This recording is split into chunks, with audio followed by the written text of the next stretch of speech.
impossible.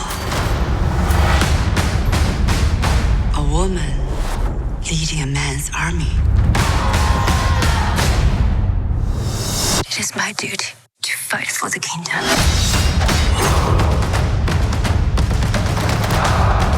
The girl who has come to save the dynasty.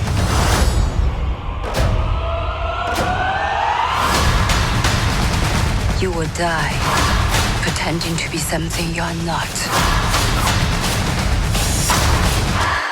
Yet here I stand.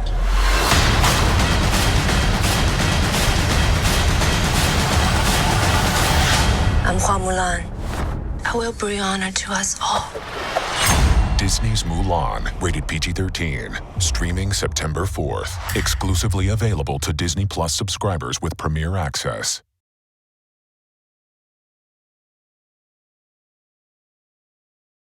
Hi everyone, welcome back to live Q&A with Mulan Cast and Talent. After the first Q&A, we did receive lots of comments and received a lot of requests to have another one because we had so much fun. It's more like a reunion, right? We had some chit chats, we had, dug into some really, really deep truth, and also we made someone cry. But the fun never ends, right? That's why Asian World Film Festival have this part 2. Are you ready for this part 2? I'm totally ready. As in for every Disney movie, there's always a bad guy, right? In Little Mermaid, there's Ursula. In Lion King, there's Scar. In 1998's Mulan, there's Shan Yu. How about in this Mulan? You've seen the movie, right? Who's that bad guy? That guy who gives me like goosebumps when I go to sleep at night? That's welcome, Mr. Jason Scott Lee. Yes, aloha. Aloha. Aloha. Hey, Yeah. how's the training? How's the training of Jeet Kune Do? Oh, I haven't done much training with Go for a while, so just doing other chores. Other chores? Have you been exercising? Because your trainer over at Mulan, Mr. Sunny Sun, said your standard is always like up here. Well, I stay fit. I mean, I got to stay on top of things. Chasing after three kids, it keeps you fit. Yeah, running around all day long, right? Nonstop. Nonstop. You like that? Yeah, it's fun. It's fun. Fun? You got to try it. I've got to try it. Okay, Yeah, let me think about that. How's the training in Mulan though? Because you have to fly around, like, riding your horses and swinging that big, that whatever that thing is called. How's that? That was very, everything was condensed into so many different divisions. We had the horse riding, we had the stunt work, we had the fight choreography, we had physical training to get fitness training and stuff, and also dialect coaching. I mean, it was pretty much nonstop. You'd go from one department to the next department all day. And for my part, it was very extreme dieting. So that took a lot of discipline. And there was so many elements to it, and bow and arrow work, so much. Yeah, kept us busy. Boy, kept us busy. Yeah, which one is your personal favorite? The dieting part, or the horseback riding part, the arrow and bow part, or which one's your personal favorite? Well, I think you always benefit when you make the most sacrifice and put the most effort. Because there's this saying that I was taught a long time ago. It says you only get out of it what you put into it. And I think we all wanted this to really fly and be a success, not just box office, but just personally. And I think the physical fitness part, where I was able to kind of get really back in shape, like when I was younger, and that was a transformation. I mean, that was something that I think I felt the most rewarded by. So yeah. that would have to be the physical fitness, the training. Yeah, And the more you put on- put into it. Yeah, and I put like 40 pounds of muscle, so it was, you know, Wow. and so it was amazing. I mean, I learned so much. You learn That's a some lot hard with- work, Jason. 40 pounds of muscle. Yeah. Right? Yeah. Well, Wow. losing the fat is Admire you for that. Yeah. Well, yes. So, Jason, you know, like Mulan has been played all over the world. Well, over the world. It's like in Asia too, in China and Taiwan. It's like a blockbuster. Everyone want to go see it. And of course, you have fans that's actually from Taiwan and would like to ask you questions. Oh, fantastic. Ah, so that's welcome our special guest for the question. First of all, this is my honor to be here and have this opportunity to interviewing Jason. And my question is, being this epic character, what's the hardest thing to prepare the character?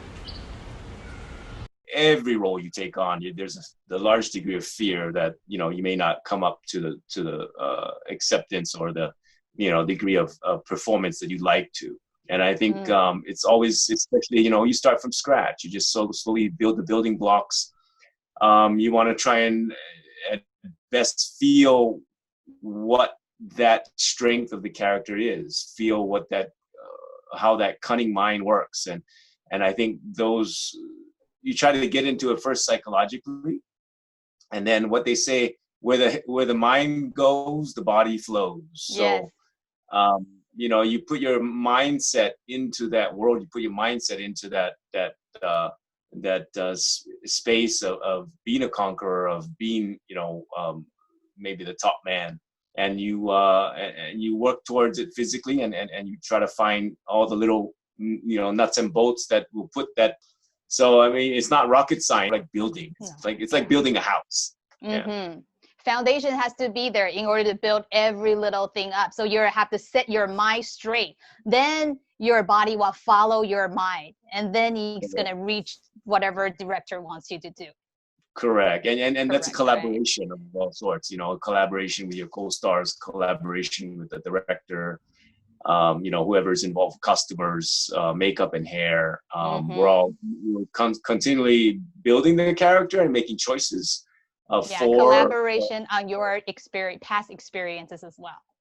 Correct. Yeah. So what I bring to the table is a bit of experience, and, you know, and you constantly, you got to be open to learning new things. You got to be open to, you know, other people's creative ideas. And I think, true. Yeah, because the world's changing every day. As for Mulan, it's a PG-13 movie, but a lot of kids love this movie too, even though it's not a cartoon version. So we do have a teenager, you know, who do have a question for you after he watched Mulan. That's welcome this special guest. Hi, Jason. I just had a quick question for you about the live action Mulan. And so since you played Bori Khan, do you think Bori actually attacked China to avenge his father, or did he do it with some sort of ulterior motive, like personal power? I think, you know, like all great rulers, they will give you one hand and show you what that hand is and what their intention is, and you know, a lot of it is justified. A lot of it is ego. A lot of it is, you know, so many layers of which sometimes kind of get mixed and somehow play out in the strategy that he has in mind. So I think that's kind of, I think you're absolutely right. There's a lot of ulterior motives there, just aside from the revenge of the father. Mm-hmm. It's just like an excuse, right, to go and do something. All right. Sounds like reality. Yeah. Thank you so much, Eric. All right. Mm-hmm. By the way, Jason, so there's a lot of interaction that you have with other talents that's in this movie Mulan. But I believe there's someone that you're pretty close to. The one who always screams and yells in the movie. He always screams and yells in the movie. That's welcome, Mr. Ron. Hello. Ron, Jason says you screams and yells at all times. I just saw your house, Jason. Do you, Ron? I think you're I pretty just thought that's gentle, aren't you? Do I scream and yell all the time? In the movie, I do. In the movie, yeah, in the movie, I do. In real life, I'm kind of like, I don't know, similar to a Hawaiian teddy bear, right, Jay? Oh, big hug. Ron's chill. Ron's a good Yeah. brother. He's chill. So you two are pretty close, right? So is that why Yeah. you guys call each other and say you two need to wear red today? Yeah, And purposely left me out of your group because I'm not like the big teddy bear huggable? Yeah, we also color coordinate, right? We Jay? left out Jason. Yeah. I think I know who belongs. I guess I know who belongs to your group, who does not belong now. It's pretty obvious. Is there any time that you two actually head-to-head film with each other during Mulan? Unfortunately, no. Unfortunately, no. Yeah. So when you guys are in New Zealand, you guys didn't see each other on set, or you guys didn't even see each other? We saw each other all the time offset, Offset. but we unfortunately didn't have scenes together. Or fortunately. I don't know. What? Wait, we have to ask Jason. So Jason, is that a fortunate thing or unfortunate thing? No, it's unfortunate because we want to work together. We want to work together. Actually, I'll tell you a story. I'll tell you a story behind the scenes. Ron, I arrived into New Zealand to audition. Ron stayed up till 3 a.m. with me and worked me on the scene. And it's like, what a sacrifice, I had just arrived like a day or something, 2 days, in, and he was like, yeah, man, let's work this. Let's get this, get you down pat, get you like keyed on the audition. So he helped a lot, getting me the role, actually. Wow, that's some brotherhood. No, I mean, I love Jason. We actually, I met Jason through our mutual friend, Brandon Lee. This is like years back. Remember Mr. Chow? Yeah. Mr. Chow's restaurant. So I think I met Jay, that was 1992, 93, something like that. Was it? Yeah. It was just before joining. Yeah. Yeah, so when Jay surprised, he's actually scared us. Like we were just coming back from training with Boyad, right? We're coming back and then we were waiting for the elevator. All we heard is, hey! We were like, whoa! So it was Jason. And no, it was awesome. I mean, Jason is an incredible, fabulous actor. So it was, it was nice to just go through it with you, man. Like I know he would do it for me, and he's a true brother. So. Remember me, I'll do it for you guys too. All right, include me in the circle of love, okay? Yeah, even though you guys didn't meet each other on sets, but throughout your performance in the movie of Mulan, there are lots of people who still have questions they want to ask you. And this girl, her question is a little in-depth and probably will require a little bit of thinking out of you guys.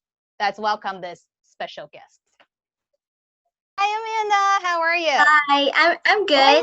Oh, she's wearing red. What's up with that? Yes. Oh my God! See, now I really know you guys purposely just exercise. I'm just kidding.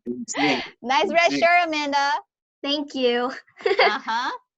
So Amanda, we have Jason Scott Lee and Ron right here with us. Jason Scott Lee is Bori Khan in Mulan, and Ron is Sergeant Chan in Mulan. Do you kind of recognize their face without the costume and the whole hair and everything? Yes, I do. Oh, good. I do recognize them. You recognize them. Great. Okay, I think they're ready for your question. Okay, so I have a question for Mr. Jason Scott Lee. Okay, so you're known to play iconic Asian characters in the past, such as Bruce Lee in 1993. Hollywood has evolved a lot in the past few decades, where Asian actors are playing more and more roles. So as an Asian actor yourself, how has this evolved and changed the way you play Asian characters today, such as Bori Khan in Mulan? Oh, good question. Yeah, I don't think my process has changed that much. I mean, you're really always trying to give your best, and I think as you get older, you actually get a little better at it. I mean, hopefully, fingers crossed, you are getting better at it. You wouldn't want to be getting worse, unless your mind and your memory's failing. But yeah, so a lot of the preparation was the same, and I think we learn as we go along to prepare as accurately as close to the content of what is being given, and what the creative choices that the director wants to see, and what the feel of the movie is, what the style of the movie is, what the period of the movie is. I mean, all those questions were really questions like you're younger too, back when there was, I mean, you're always put under a lot of pressure to perform. And I think you can talk to a lot of seasoned performers that it's sometimes nerve-wracking, even at this stage. And, you know, we always want the best. We want to do a positive representation for Asians, and you want to also have a powerful representation of your ethnicity. And I think that's one thing when you look at iconic people or actors like Bruce Lee or other formidable actors. That's what gained access to so many, made so many doors open. It was that power and was that charisma and the electric performance. So I think as actors, we're always trying to look for that. We're always trying to look for a role that's going to just boom, explode and break out and turn things around a bit. So I have a lot more to say too. Yeah. Ron? Yeah. Can I ask this to Mr. Ron Yuan too? Like, can I get your opinion on this? Yeah, I mean, I think preparing for the character, like Jason was saying, like for me, for even with Sergeant Chung, it's a it wasn't in the first film, so there was no reference. But what you can do is just trying to, also talking with, the director Nikki Caro, but wanted to find like maybe certain characters in history that had similar kind of experiences, because we wanted to make sure, like, why has this guy been with Donnie Yen, who plays Commander Tung?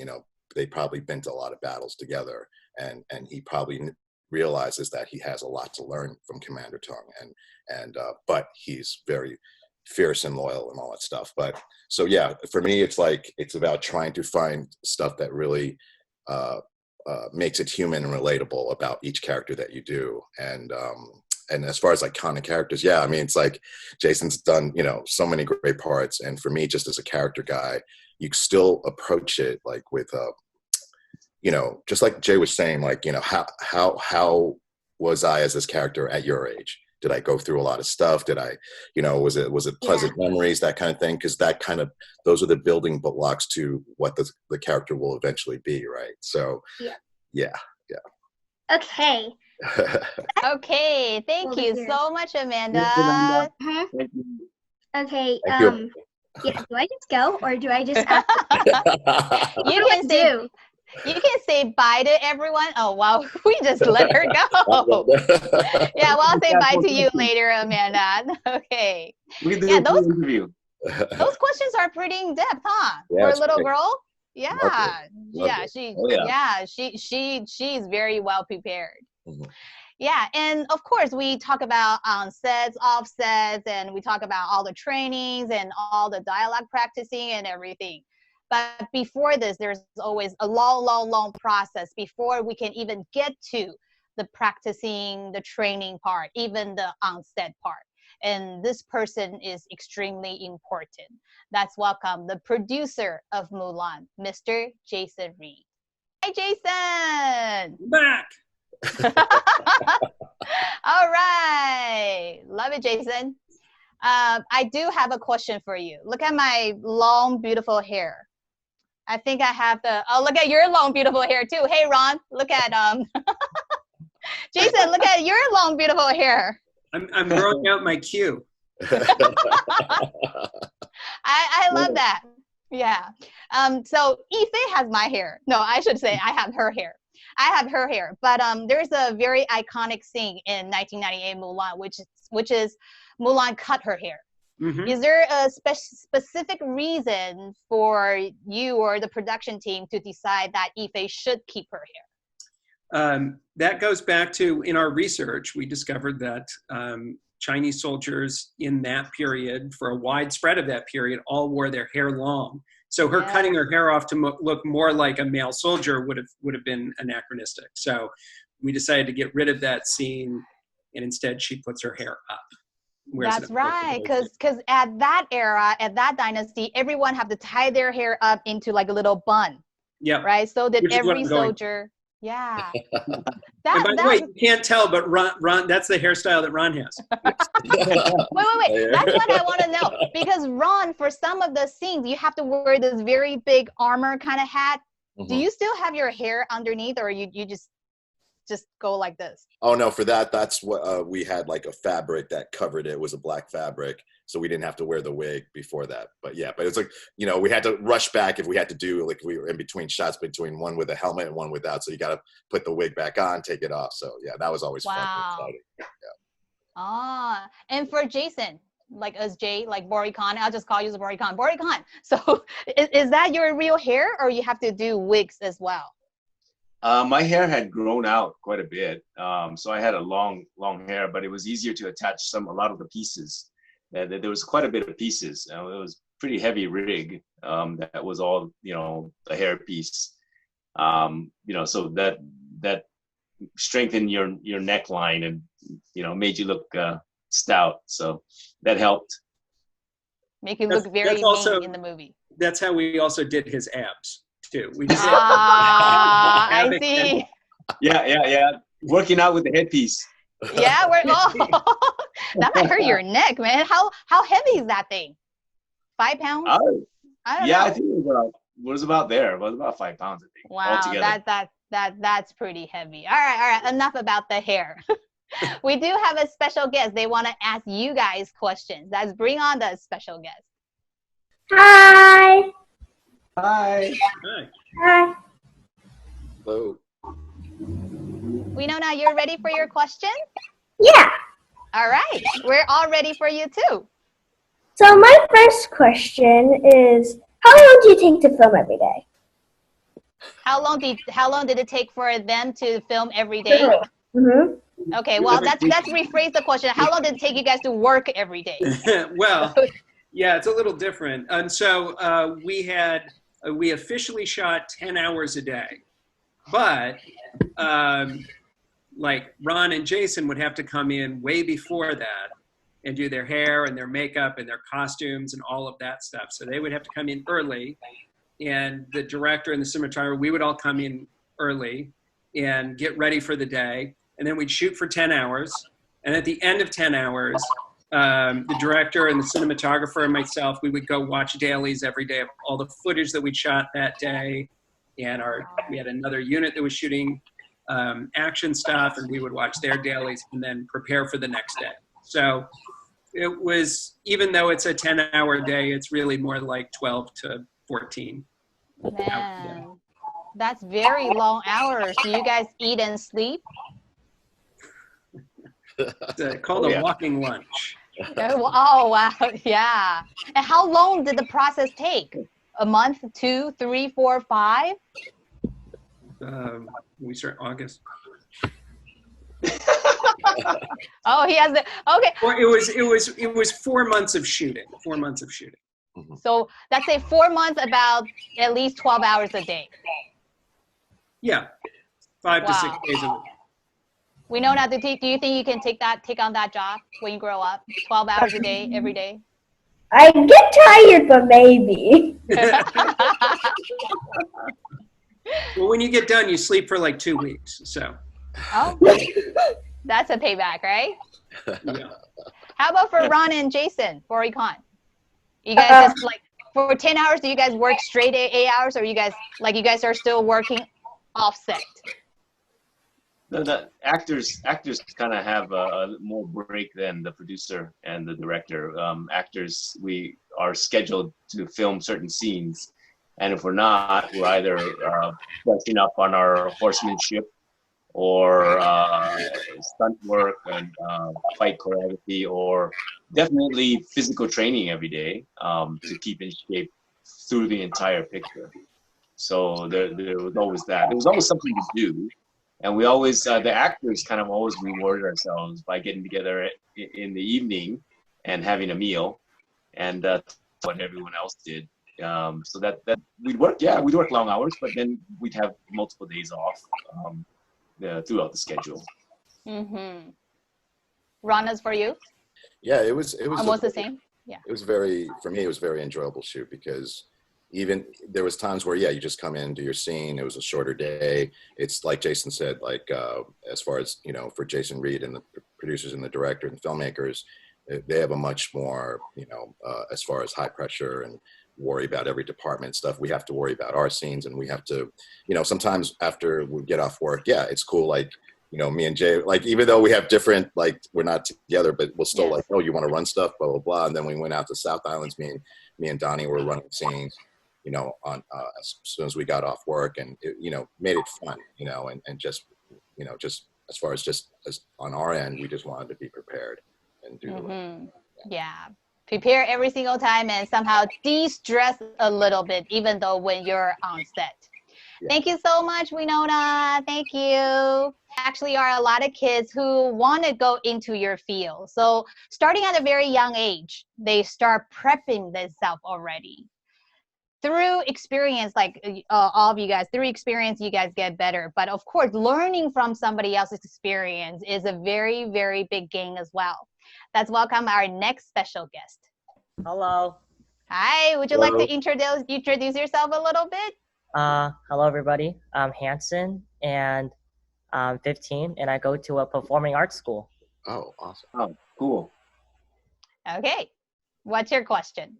Oh, so my question for Mr. Reed is, compared to other movie sets, did you guys use more or less green screens? And if so, what made it difficult if it was shot in an outdoor environment? Wow. Wow. Very technical question. I like it. I also like your virtual background too. Yeah. So our approach to the movie was, we really wanted, with this movie, we wanted to ground the movie and the emotion in Mulan's journey. And so we wanted to feel the intensity and the threat and the stakes and consequences for her.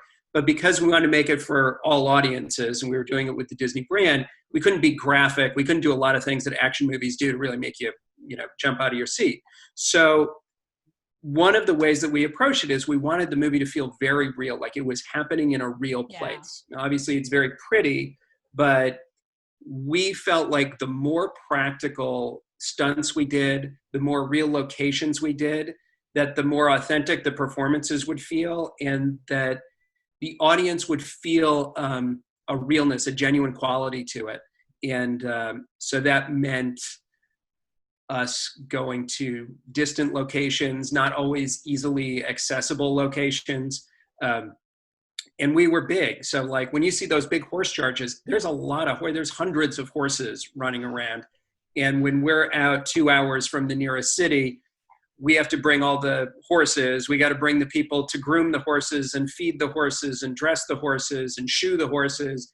Then we got to bring all the actors and the people to dress and feed all the actors. And we were really an army on the move. That's a lot of work. Yeah, it was a lot of people, and they worked really hard. My favorite was, and I'd never seen this before, we had a shot that we wanted to do on the side of a mountain, and we thought it was really cool, but we're sort of like, well, we can't really get the camera up here. And our key grip said, oh no, I can get it up here. And they took a helicopter and they flew up a platform that we installed on the side of the mountain. And then they flew up the crane, and then they flew up the camera package. And we literally just transported all this stuff to the top of the mountain with helicopters, and it was fantastic. It was really cool. Amazing. Yeah, that is amazing. Definitely a lot of work. So as Jason, Mr. Reed, that you were mentioning, there's this scene that we all saw, that the fighting scene with the people like riding horses and tons of people there. For Jason and Ron, that's kind of my favorite scene, because I was like, oh my God, this is like so significant to look at this. Is that one of your favorite scenes too? It was actually, yeah, that was the scene that me and Jason were in at the same time. Oh, see, Yeah, you guys were in at the same time. Yeah, it was more, but yeah, it was magnificent just being there. Like even, watching, like Ife, Jimmy, Yosun, and all of them, like, and just looking around, like all with all the background and all the armor and the horses and the opposing army. Yeah, it was awesome. Yeah, just being part of that. Mm-hmm. How about Jason? Jason, do you like your own flying scene better, or like the one that you're in the army leading everyone better? Yeah, I mean that's exhilarating. When you're on horse, you're leading a whole a whole army of horses and men, and everyone's galloping, and we're doing it, and it's dusty and it's cool because you're in this awesome valley in New Zealand, and it's just beautiful, and it's just you're surprised that you get paid to do this kind of thing because it's like a big really adventure. Amazing. It's like yeah. Jason, it's really hard. Yeah, it's really hard for me to imagine, like, you're so soft-spoken and you have this like big Hawaiian teddy bear kind of personality. How do you make your face so mean in the movie? Makeup and hair? No. Makeup, really? It takes a little bit. You kind of gotta get used to it. You pull it out from someplace that's dark and nasty, and then just kind of wash it away with a beer. At the end, part of the actor's work. It's you take on these kind of emotions, and then you have to learn. The discipline is to let it go, to learn how to let it go, so it doesn't. I have to jump in, Jason, and say, my daughter is excited to tell everybody that you only seem mean in the movie, but in fact, you're a really, really nice guy. Mm-hmm. And you're just so does Ron. But Ron is the opposite. He looks like he has got a lot of hair in the movie, but in reality, everyone's gonna see you now. All right, thank you so much. Very excited about your performance, Jason. Yes. Oh, cool. Right on. I also got to say that, like, usually, like Jason, like he got in incredible shape, right? So usually when guys go through that, they're like really like just bad mood, low carb diet, that kind of stuff. Jason was never moody. Like he just had that. He just like, hey, brother, what's up? Just always a smile on his face. That's what I love about him. Like, like never complained, never. It was just, yeah. Yeah. How do you detox yourself, Jason? Because everyone's like saying you are like the nicest guy. For every interview that I research on, everyone said the same thing too. Well, I just detox. I mean, it's just you have a firm foot and grounding on reality of who you are and where you are and what you are. I'm a father, it's like I can't be carrying around that. That's right. I gotta change diapers. I gotta I gotta bathe some babies. It's like, you gotta be gentle. You gotta come back to ground zero pretty quick. So I mean that's my, I think it's nice to have a life. It's nice to have a reality that you love and you cherish, and that's the backbone of who you are. It's like because what you pass on is the most important thing. That's true. After all, movie is still it's a not movie. What you take with you. Movie's a movie. Movie is the movie. Yeah, real life is real life. We do have another special guest. He's also an executive producer. He's also a consultant as well. Let's welcome Rick Ambrose. Hey, Rick. Hey, Rick. How are you? Hey, Jason. Hey, how are you, Rick? Hey, good. Nice to see you again. Good to see you. I love your backdrop. It makes me think that I should go outside. Yes. Yeah, well, it's not blue outside, believe me. Chinese New Year is coming in. Yeah. Yeah. But it's wishful thinking, and we'll get back to that, sure. Hopefully. And Rick, you got a question? Yes. I do. I have a question for Jason. So you've been involved with a lot of big budget films over your career, whether it was the National Treasure franchise, Prince of Persia, Alice in Wonderland, all big budget films. And I'm curious, how are the challenges you faced on Mulan different or similar to working on some of these other films? And now that you're a producer, how has your role different than when you were a production executive at Disney overseeing these films? Let's see. I'll do the first part first. So, this was a unique experience because we were shooting on 3 different continents. We were trying to match geographies. We were trying to get a wide variety of geographies. We were being much more practical than most of the movies. So Alice in Wonderland was shot almost entirely, except for 2 weeks for the exteriors in London.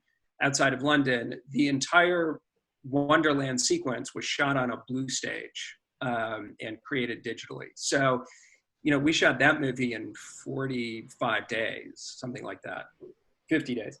And that was very simple, very, very contained until we got into post. Whereas this movie, we had hundreds of horses and we were bringing in Mongolian trick riders and all kinds of, we brought in some great wushu masters who designed the choreography.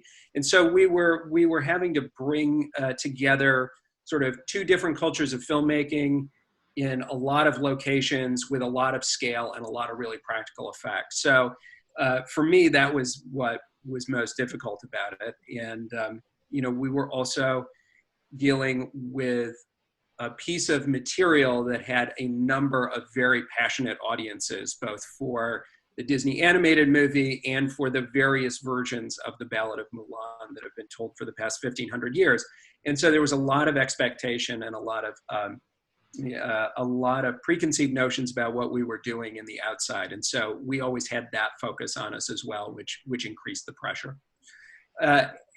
In regards to being a production executive versus a producer, there's a lot of crossover in the work, but they're sort of fundamentally doing different things. So even though you're both reading scripts and making hiring decisions and talking about tone and budgets and all those kinds of things, when you're, or at least how I approach being an executive is I was looking at a much bigger palette in terms of how you think about the slate of the company and how you invest that pool of money that gets to go to production and development, and how do you invest that strategically in a variety of sizes and tones and genres of movies so that you can connect with the biggest audience and get the best return, right? So then that facilitates you knowing a wide variety of talent, lots of writers, lots of producers, lots of directors, and how you're going to approach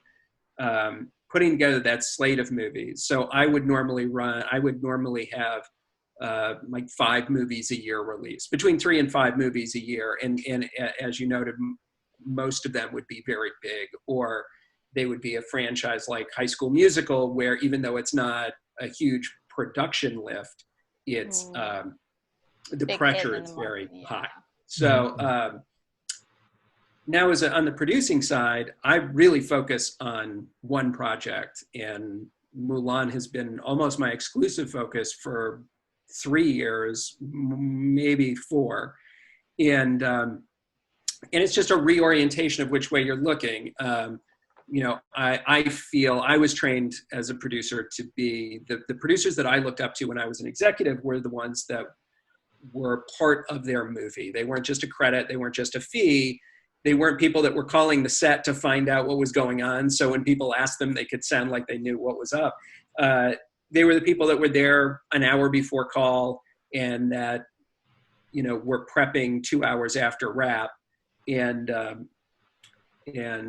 that's sort of the approach I took, because I wanted to make sure that for me to understand what a project needs, I need to understand what the project is and what the dynamics of the family that we create on set is, and where it needs support and where we need to change things up or bring in assistance or remove elements from the mix, and sort of try to keep that balance so that we can all move forward towards a sort of our creative goal.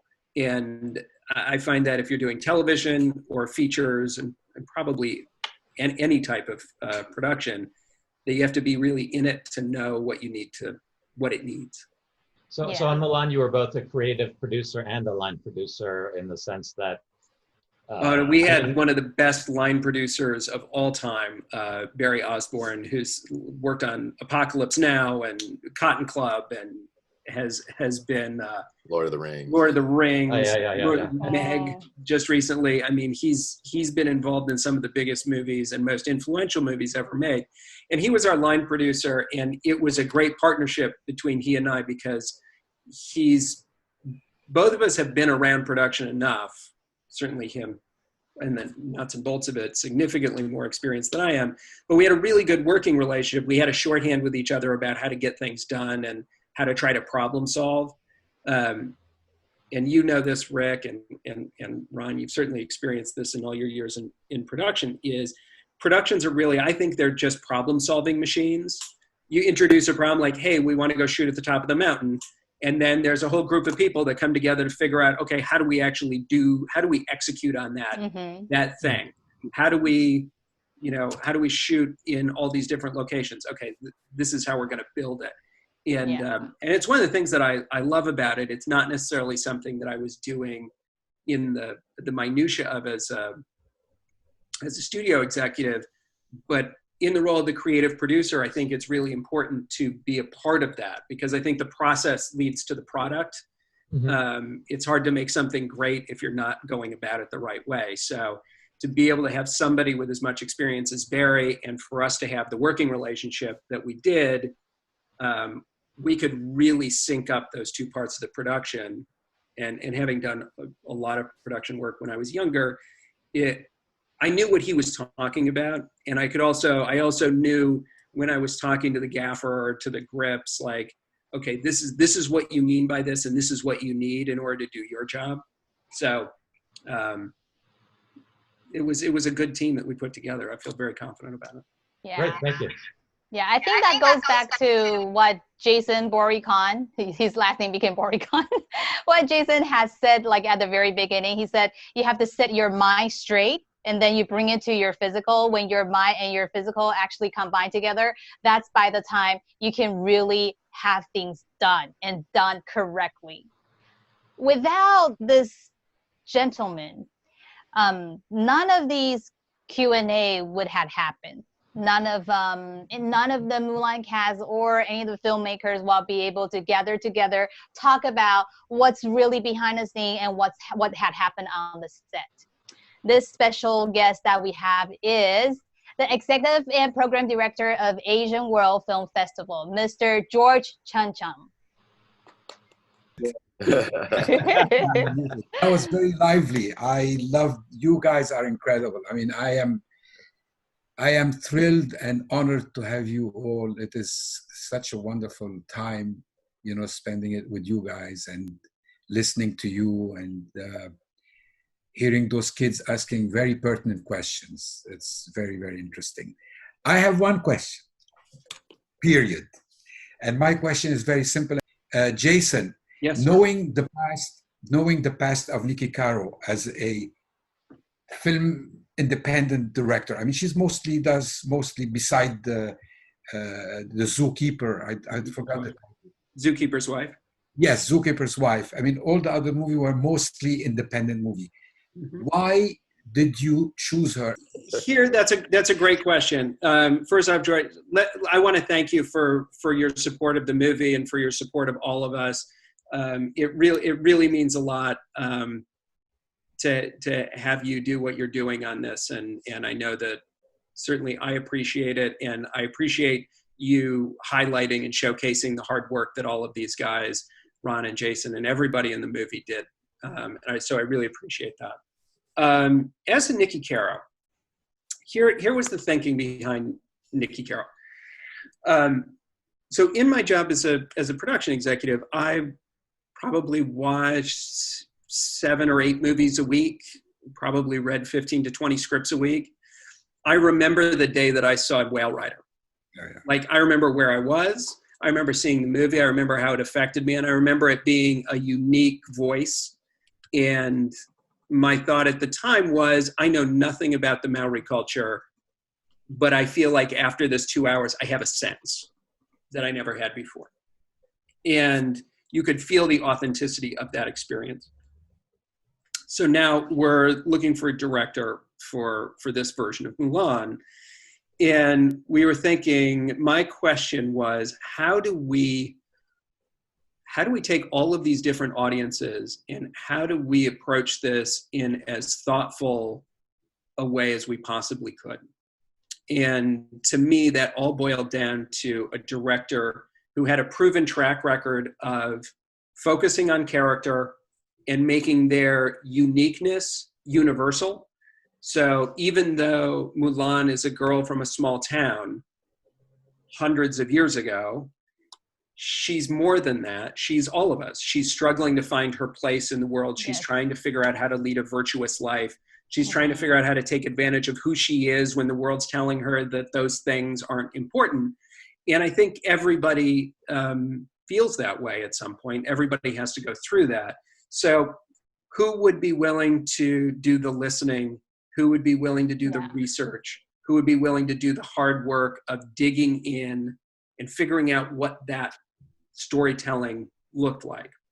And I think Nikki has demonstrated over her entire career both mastery of the craft, but also the ability to find the truth in those situations. So whether it's miners in North Country or track runners in McFarland or resistance fighters in Poland during World War II, she's found a way to take us into all those worlds and make it relatable and accessible. And so that was our primary goal in the movie. She also has a reputation of being a great actors director. And she's gotten Academy Awards and nominations for a number of the people she's worked with. And I think that is testament to how she approaches working with actors and telling the story. So that was our motivation for hiring her. In terms of, she'd never done anything at that scale. I knew that we could put people around her in her creative team to support her, that there would be, we would build a team who has done this kind of thing before. And the advantage was that she thinks as an independent filmmaker. So for her, she's always looking for the most practical, the least expensive, the fastest way to get the most impact on screen. And so when you have someone that does that, and then you give them the resources to do something big, they can give you more. They can really expand on it. And she embraced the tools that were presented to her. She was like a duck to water. Like when she started to see previs equipment and working with the previs team, designing all these shots, and I mean, you couldn't get her out of the room. She was so excited about being able to do all of this. But interestingly, what she kept pushing the previs people, which normally they're focused on like the blocking of the action. And she was like, no, their face needs to be more expressive in the animatronic version, because I want to make it clear to everyone that what this scene or what this shot is really about is how she feels in this moment. It's not just about where the pieces are moving around.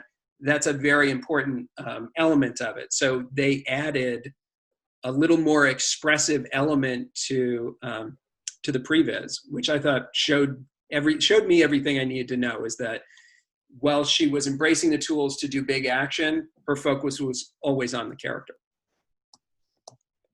That's great. Yeah, she did a great job, definitely. I mean, for someone who's never done an epic, I mean, it is very interesting. Yes, I think it was a very wise choice to take a woman to direct this movie, because even all the man character in this movie needed this touch. I mean, you could see those young soldiers, I mean, you could feel it.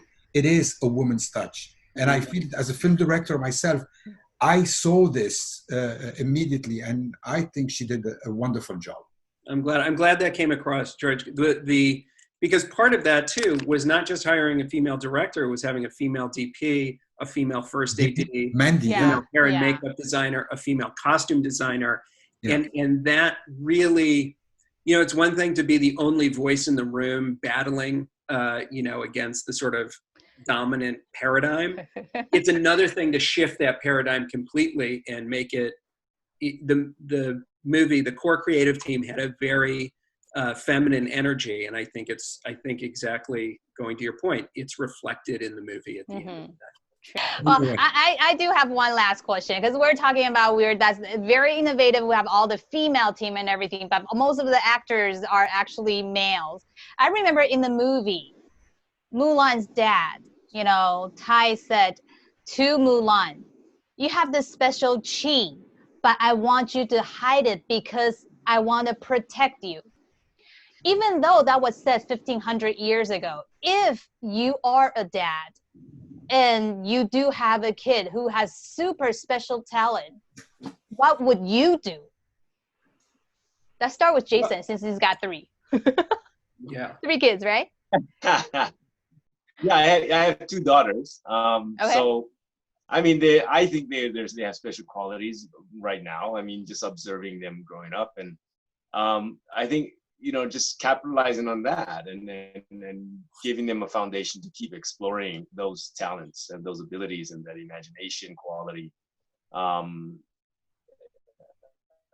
don't think in any way my wife and I try to subdue them or hide their facets. They're just awesomely quirky and weird and imaginative, and it's like, man, we're just kind of positioning them, guiding them, doing it's just like the world's your oyster kind of thing. That's kind of our attitude. Cool. Ron, if you were a dad. Yeah, I would want her or him to embrace that specialness, that uniqueness, but of course without abusing that power. So that's the key. Yeah. What if actually that specialty puts her in a little bit of danger? Then I could see where the protectiveness would come in. Right, because majority of the dads are usually very protective to their daughters. Yes. Right. So what's the balance? Well, I think the balance is getting their behavioral pattern, kind of in sync with their talents. That they feel grounded, because that's really the thing that keeps them, centered. And I think that's one thing. Yeah. That's one thing about dad. Yeah, that's the thing. I mean, and I think you have to trust that they're going to make the right decision, because you spent all the early years loving them. And I think that, that's, to me right now, it seems like the best strategy, without having to hammer down any kind of hard and fast rules. But definitely respect, a lot of respect for things around them, things they're given for other people and for elders. This old school Asian tradition that we kind of carry on. You always address your elders with respect. I think it's quite a bit of that is lost in the American culture, and I see it in my daughter's friends and stuff. So they're always calling just as a sign of respect. So it's not just like, hey Jerry, hey Kathy. It's like the woman's like 50 plus years old. It's like, what are you doing calling her that? That's ridiculous. Take off your shoes when you enter someone's house. Yeah. Be respectful. Just those fundamentals. Yeah. To me, dad is always the super loving one when I was little, but he is also the super authoritative one. Like whatever, if I made any mistakes or if I did something wrong, he will be the one who come to me and be like scolding at me. Jason, if you were a dad, what kind of dad would you be? Would you be like just super protective? Would you be like, just explore life? I'll support you 100%. I have 2 daughters, and 6 and 4. And wow. I just want to be like Tai Ma. That's all. I want to be the world. You want to be the whole American dad. Everyone's your daughter. Every movie that he's in playing dad, he always knows exactly the right thing to do. And even his mistakes are like endearing and ultimately cathartic. no, one of the reasons that I was drawn to this material was because I have daughters. And, you know, I think the message that no matter what the world tells you, no one can tell you who to be. Yes. Is important. And I think it's important for boys and girls to make sure that they embrace who they really are and what their voice is, regardless of what the pressures from outside might be. And I think that applies to everyone. So I think to see a really strong, kick-ass female lead is a really great thing for girls around the world, and I think it's good for boys to see it too. Yes. I think it all goes back to the movie, because I think what Jason and what Jason Boricon is saying is be true to yourself, right? You really have to be true to yourself, then you can see how brave you are to be true. You know, if you're not truthful to yourself, there's no bravery. Bravery will not be coming from anywhere. Not only that, you have to be loyal to yourself. That's where everything else will come along with it, and devotion to the family. We're so honored to have you guys on board, and for us, it is not a duty; it is a pleasure to promote Mulan. To further the success of it, and I hope we will be a little bit part of this success, because we do believe in this movie. And you know, at AWFF, we are at Asian World Film Festival. You know, we champion Asian and Asian American cinema. So anyway, thank you very much. And guys, I hope I will see you when we will do physically the festival. We will screen again Mulan on a big screen with all of you guys there. All of you guys. Love you, love you. Thank you so very much today. Thank you, Jason. Thank you, Ron. Thank you, Jason Boricon. Thank you, George. Thank you, Rick. Thank you, everyone. But please stay. Please do not move. Do a group photo, if you guys don't mind. We'll do a little group photo. 3, 2, 1, cheese. Okay? I'm going to count down, all right? 3, 2, 1, cheese. Can we do a crazy one? No. You guys are, no? We're going to clean after. Come on, you gotta do a crazy one at least. Like crazy one. Yes, there we go. Like that. Yes, Jason, I like that. Okay, ready? Actors lead. What? Yes! I like that. I have this. I have my water bottle. Jason's like, no, I'm not gonna do that. There, see? Yeah. That's nice. A crazy one. Okay, nice. Ready? 3, 2, 1. Thank you so much. Once again, thank you so very much. Mulan is really an awesome movie. I see lots of details and lots of that hard work that's within the movie Mulan. If you have not seen it yet, I have watched it at least 5 times. I bet all of these Mulan talents have to watch it at least, 5, 10 times already? If you have not seen it yet, do not forget, go on to Disney Plus and watch Mulan 10 times, because you will cry your eyes out. Thanks again. I'll see you guys next time. Bye now. Thank you. Bye-bye. Bye. Thank you. Bye-bye.